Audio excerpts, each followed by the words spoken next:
Hello students, देखिए last जो video हमारा लेक्चर रिकॉर्ड हुआ वो टॉपिक था एरर्स में मैंने आपको ये बताया था कि एरर्स होते कितने टाइप के हैं, ठीक है ना। एरर्स कितने टाइप के हैं, एक्चुअल में 4 एरर्स थे। मैंने आपको बताया था, मैं एक छोटा सा रिविजन ले लेता हूँ इस बारे में कि एरर्स जो थे कौन कौन सा एरर था। फर्स्ट एरर आपको ये आया था जो इंस्ट्रूमेंटल एरर मैंने आपको बताया था कि the error due to wrong construction of an instrument is called as instrumental error. मतलब अगर इंस्ट्रूमेंट ही गलत बना हुआ है तो उस एरर को हम बोलेंगे क्या, इंस्ट्रूमेंटल एरर।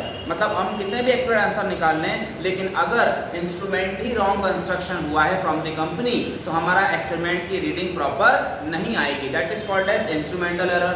उसके बाद हमने पढ़ा सिस्टमैटिक एरर।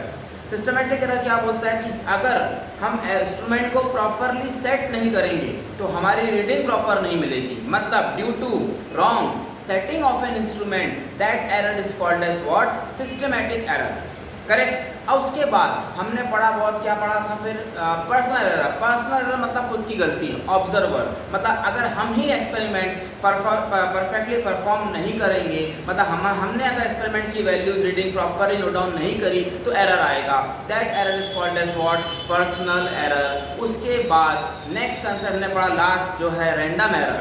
रैंडम एरर मैंने आपको बताया था एटमॉस्फेरिक चेंज की वजह से जब रीडिंग चेंज होगी तो उसको हम कुछ भी उसमें करेक्शन नहीं कर सकते। जैसे आपको मैंने एग्जांपल दिया था बॉइलिंग पॉइंट ऑफ वाटर का, कि अगर मैं समर सीजन में वाटर को बॉयल अप करूंगा तो 5 मिनट्स में वो ज़्यादा पावर पे इवेपोरेट हो जाएगा, लेकिन विंटर सीजन में अगर हम सेम क्वांटिटी को बॉयल करते हैं तो वो इतनी जल्दी बॉयल नहीं होगा within the same time 5 minutes. तो that error is due to what, random change of the atmosphere, that is called as what, random error, ठीक है ना। अब ये एरर होने के बाद मैंने आपको कुछ फॉर्मूलेस बताना है, ये एरर हटेंगे कैसे, ये एरर हम हटा कैसे सकते हैं वो इम्पोर्टेंट है, ठीक है ना। अब देखो कैसे हटा सकते हैं वो देखिए, ठीक है। अब जैसे मैंने आपको पहले लास्ट टाइम क्लास में बताया था कि एरर को हम जब एक्सपेरिमेंट परफॉर्म करते हैं तो हम रीडिंग्स ऑब्टेन करते हैं, लेकिन आपने कभी भी देखा होगा हम 1 या 2 रीडिंग नहीं लेते, सिंगल रीडिंग कभी नहीं होती है। हम लेते हैं number of readings, 3 readings, 5 readings, 7 reading, 10 readings. Reading लेने के बाद हम उसका एवरेज निकालते हैं, ठीक है। ये जो कंसेप्ट लगता है ये इसके लिए है, यही टॉपिक आपको एरर एलिमिनेट करवाता है। मतलब अगर आपका कोई फ्रेंड ने 3 रीडिंग्स निकाली, दूसरे फ्रेंड ने 5 रीडिंग्स निकाली, तीसरे फ्रेंड ने 7 रीडिंग्स निकाल के एवरेज निकाला, तो सबसे एक्यूरेट आंसर 7 रीडिंग्स वाले का रहेगा। क्यों? उसने ज़्यादा वैल्यूज परफॉर्म करी और उसका एवरेज निकाला, ठीक है। तो जितना ज़्यादा रीडिंग निकाल के हम उसका एवरेज निकालते हैं एरर उतना ही कम हो जाता है, ओके, एक्यूरेसी बढ़ जाती है। मतलब हमें क्या करना है, देखिए अब हम पढ़ने वाले हैं क्या टॉपिक पढ़ने वाले हैं। सबसे पहला टॉपिक रहेगा mean. This is the first concept, mean मतलब सबको पता है एवरेज। अब मीन मतलब क्या, मैं जैसे एग्जांपल दे रहा हूं, let A1, A2 and A3 be the 3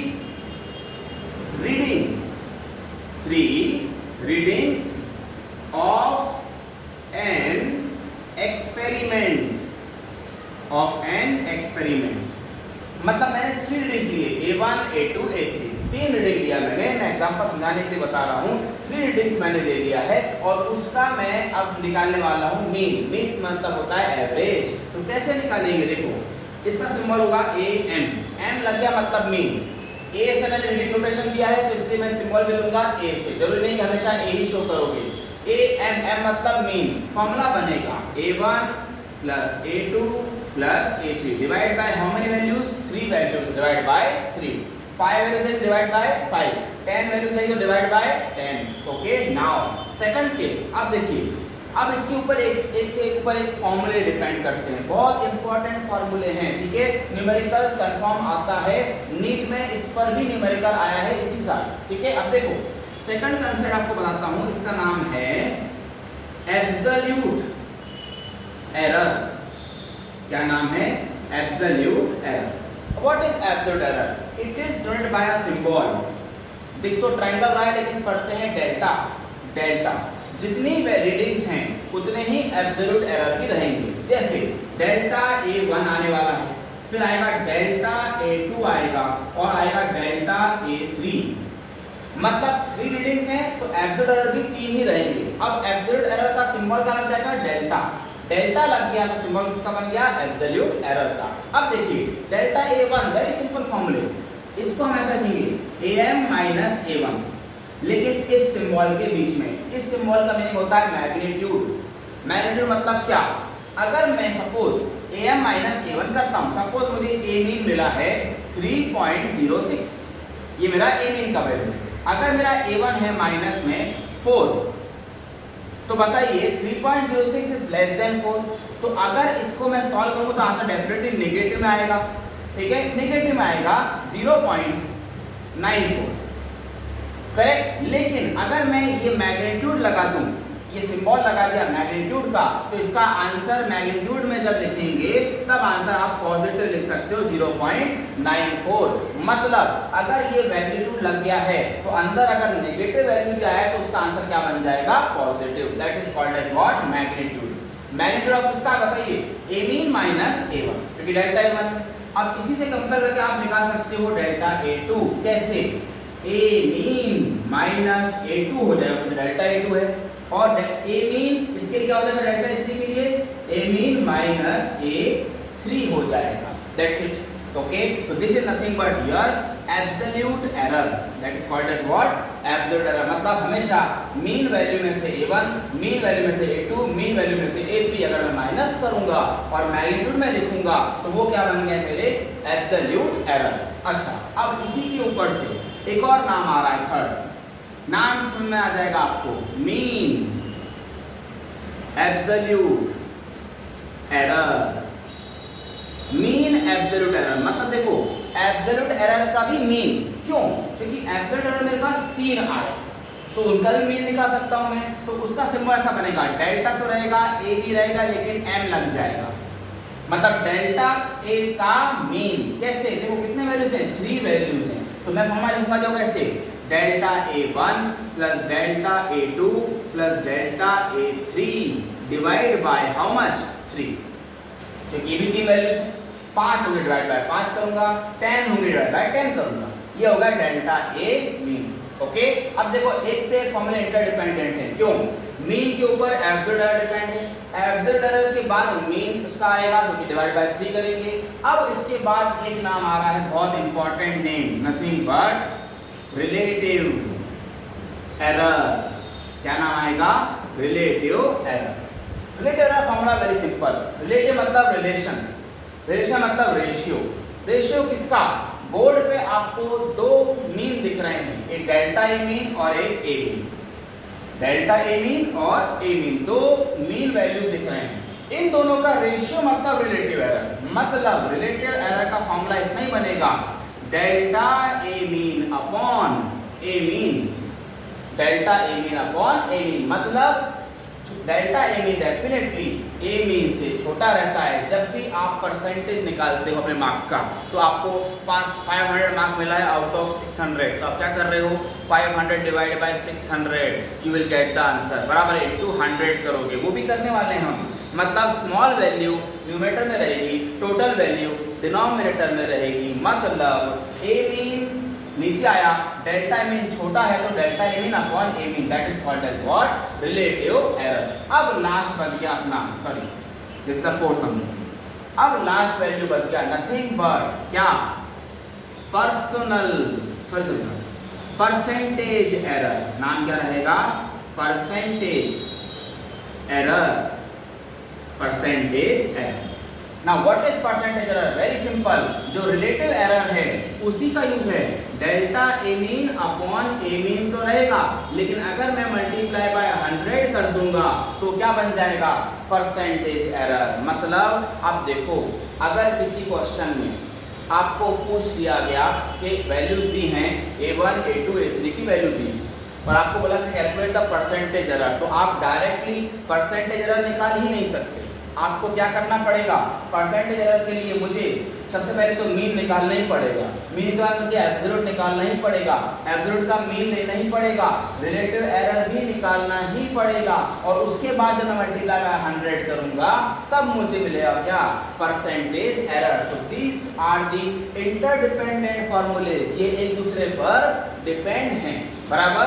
ये फॉर्मूलेस कैसे हैं, एक दूसरे पर डिपेंड हैं। अगर आपको ये लास्ट वैल्यू पूछा तो ये सारी वैल्यूज निकालना ही पड़ेगा। That is nothing but your formulas for numerical, very important फॉर्मूले, ठीक है ना। अब ये क्वेश्चन एरर्स का सिंपल वे में भी आता है, जैसे मैं आपको बताने वाला हूँ अभी। देखो जैसे आपको क्वेश्चन दे देगा, a person performed experiment on calculation of mass, on calculation of what, mass, and recorded the following readings. Yes, example दे रहा हूँ, 3.06 comma 3.11 ग्राम में ले लेते हैं, सॉरी यूनिट लेते हैं इसको ग्राम, कॉमा 3.12 ग्राम एंड 3.07 ग्राम। ऐसी वैल्यूज आपको दे देगा। आपको बोलेगा कैलकुलेट परसेंटेज एरर या रिलेटिव एरर, तो आपको प्रोसेस इसी तरह पूरी फॉलो करनी पड़ेगी। ये आपका A1, ये आपका A2 और ये आपका A3 वैल्यूज पुट अप करते जाएंगे, we will get the answers. Okay, simple way में समझाने के लिए एग्जांपल दिया हूँ। न्यूमेरिकल्स ही मैं नेक्स्ट वीडियो में करवाऊंगा, डेफिनेटली करवाऊंगा। अभी सिर्फ पैटर्न समझा रहा हूँ, फॉर्मूले समझा रहा हूँ आपको परसेंटेज एरर के लिए, ठीक है। बहुत इंपॉर्टेंट है percentage and relative error, percentage error very important topic. Okay, now see, अब मैं आपको वो टॉपिक बताऊंगा जो जेई और नीट में आता है related to this error analysis में, ठीक है। अब मैं आपको पहले ये पूछता हूँ, जैसे मैं एग्जांपल दे रहा हूँ, ठीक है। मैंने बोला कि किसी मेरे फ्रेंड है, कोई मेरा फ्रेंड है, थोड़ा सा नाराजगी हो गई, गुस्सा आ गया, तो मैंने अपने फ्रेंड को चाटा मार दिया, ठीक है। एक गाल मैंने चाटा मार दिया, तो ये मेरी गलती है। अब एक काम करते हैं, गलती को कैंसिल करने के लिए मैं दूसरे गाल पे तेरे चाटा मार देता हूँ, तो गलती, एक गलती और दूसरी गलती दोनों को कैंसिल कर देगी, गलतियाँ खत्म हो गई। ऐसा हो सकता है क्या? नहीं, आपने एक गलती पहले करी और दूसरा चाटा मार के दूसरी भी गलती करी। मतलब गलतियाँ कभी भी, एरर गलती कभी भी सब्ट्रैक्ट नहीं होता। गलतियाँ एरर किसी भी कंसेप्ट में सब्ट्रैक्ट नहीं होता, it will be always added, it will be always what, added. समझ में आया कंसेप्ट? ओके, तो अब मैं आपको ये क्यों बताया, देखो जैसे एक क्वेश्चन दिया मैं आपको, kinetic energy is equals to होता है हाफ mv², हाफ mv²। अब ये तो आपको सबको पता है, काइनेटिक का फॉर्मूला हाफ mv² है। अब मैं बोल रहा हूँ कि error in mass and velocity, mass and velocity is 2% and 1% respectively. First off, find percentage error in kinetic energy। ऐसा आपको क्वेश्चन आ गया, तो आप कैसे सॉल्व करोगे? मैं एक नॉर्मल क्वेश्चन दिया हूं अभी, इसको मैं नंबर ऑफ वेज से प्रेजेंट करूंगा, इसे समझ लीजिए।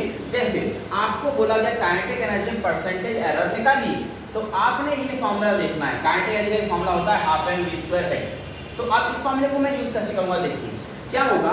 काइनेटिक एनर्जी, देखो percentage error mass and velocity given है, ठीक है। अब जैसे परसेंटेज एरर काइनेटिक एनर्जी निकालना है, तो आपको ऐसा लिखना पड़ेगा, delta kinetic energy upon kinetic energy, relative error in kinetic energy. देखो आ गया, रिलेटिव एरर इंपॉर्टेंट है, पहले रिलेटिव एरर ही आता है, उसके बाद परसेंटेज में कन्वर्ट कर सकते हो। देखो मैंने क्या लगा दिया, delta kinetic energy upon kinetic energy equals to, half तो कांस्टेंट है, हाफ में कुछ एरर नहीं आ सकता, छोड़ दो। मास के लिए मैं लिखूंगा क्या, डेल्टा m/m, डेल्टा m/m, ये एरर इन मास हो गया, रिलेटिव एरर, प्लस अब वेलोसिटी है, तो वेलोसिटी के लिए मैं लिख सकता हूँ डेल्टा v/v, लेकिन एक कंसेप्ट मिसिंग कर दिया। देखो v का पावर कितना है, 2 स्क्वायर है, तो वो पावर आ जाएगा सामने, 2 टाइम्स ऑफ डेल्टा v/v। इस तरह आप लोग लिखोगे। देखो एरर इन मास और एरर इन वेलोसिटी ऐड हुआ, लेकिन वेलोसिटी का पावर कितना है 2, तो आपका 2 सामने आएगा, डेल्टा v/v होगा। ठीक है। अब इसे मुझे परसेंटेज एरर में अगर कन्वर्ट करना है तो मैं क्या करूंगा, मल्टीप्लाई बोथ साइड्स बाय 100। क्यों, जब रिलेटिव में मैं 100 मल्टीप्लाई करता हूं तब बनता है क्या, परसेंटेज एरर। इसीलिए वैल्यू बनेगी delta kinetic energy upon kinetic energy. अगर मैं लगा दूंगा 100 तो ये हो गया परसेंटेज एरर। सिमिलरली आरएचएस में भी डेल्टा एम बाय एम तो पहले से ही था, मतलब मल्टीप्लाई बाय 100% लगा दिया। सिमिलरली 2 टाइम्स ठीक है, लेकिन डेल्टा वी बाय वी है तो इनटू में मैं 100% लगा दूंगा। क्लियर। तो अब जो आंसर बनेगा देखो, delta kinetic energy upon kinetic energy into 100% is equals to, अब सोचो मास में परसेंटेज एरर ऑलरेडी गिवन है कितना, 2%, तो इसकी जगह पर मैं 2% लिख सकता हूं। देखो मास का एरर कितना 2%, वेलोसिटी का परसेंटेज एरर कितना 1%, सो प्लस 2 टाइम्स ऑफ, इसकी जगह पर ये परसेंटेज एरर की जगह पर मैं क्या लिख सकता हूं 1%, so final answer will be 2% plus 2%, मतलब 4% will be the error in kinetic energy. This will be the pattern for solving the numericals. Okay? Pattern समझ में आ गया, देख लीजिए अच्छे से। कोई भी कंसेप्ट आपको गिवन रहेगा, फॉर्मूला दिया जाएगा और आपको उस पैटर्न में आपको लिखना है। जैसे अब मैं एक और एग्जांपल देता हूँ। देखो कोई भी एक फिजिकल क्वांटिटी है, कोई भी फिजिकल क्वांटिटी है, मुझे नहीं पता, उसका एक रिलेशन दिया हुआ है। देखो सी सपोज टी ले लेता हूँ, टी मतलब टाइम होता है। फॉर्मूला दिया हुआ उसमें कितने दिया हुआ है, a square b cube c power 4 under root of d and percentage error in a, b, c, d are 1%, 2%, फिर से 3% ले लेते हैं, 3% and 4% respectively. Find percentage error in capital T. आपको ऐसा पूछ लिया, ये फॉर्मूला है कैपिटल टी का। तो अब इसको हम पहले रिलेटिव एरर के फॉर्म में लिख लेंगे। कैसे, डेल्टा टी बाई टी। अब ए बी सी डी चारों हैं, पावर के साथ हैं, तो देखो क्या लिखने वाला हूं मैं।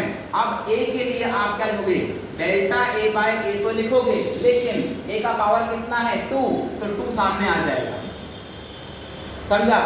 नेक्स्ट प्लस बी का पावर कितना है 3 है, तो 3 सामने आएगा। अब क्या बनेगा, डेल्टा बी बाय बी।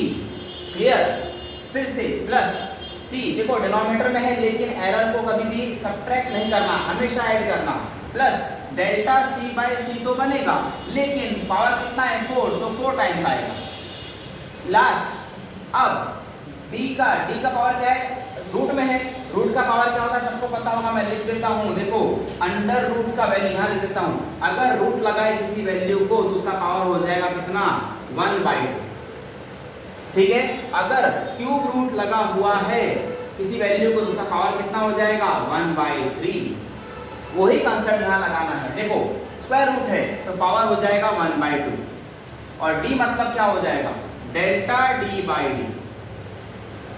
समझ में आ गए। देखो सबके पावर मैं सामने लिखा और वैल्यूज को मैं ऐड करते जा रहा हूँ।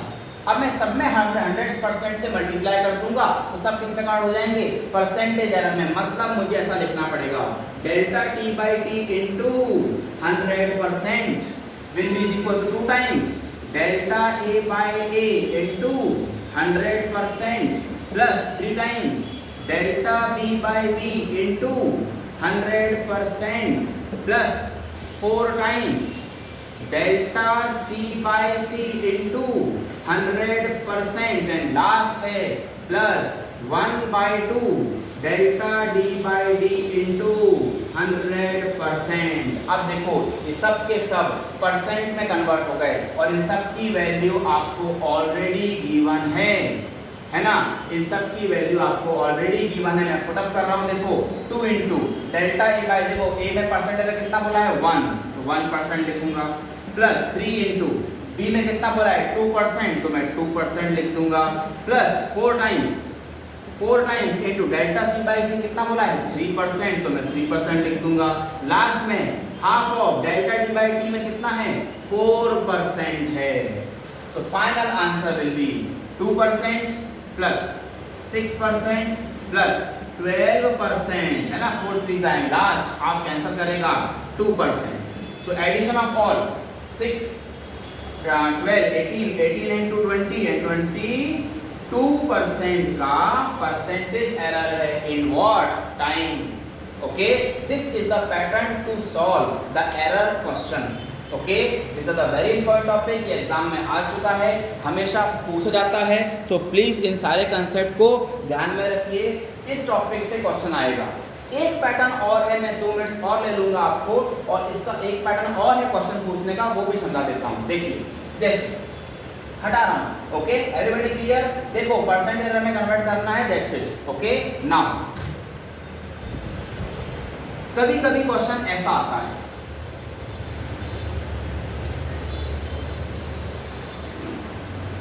ठीक है, हर पैटर्न में आपको बता दूंगा कि किस तरह क्वेश्चन पूछेगा। ओके, अब देखिए क्वेश्चन इस तरह भी पूछता है, जैसे m इज इक्वल्स टू, ऐसा लिखा रहेगा 2 प्लस माइनस 0.1 kg। ओके, और वेलोसिटी सपोज बोल देगा 4 प्लस माइनस 0.2 मीटर पर सेकंड।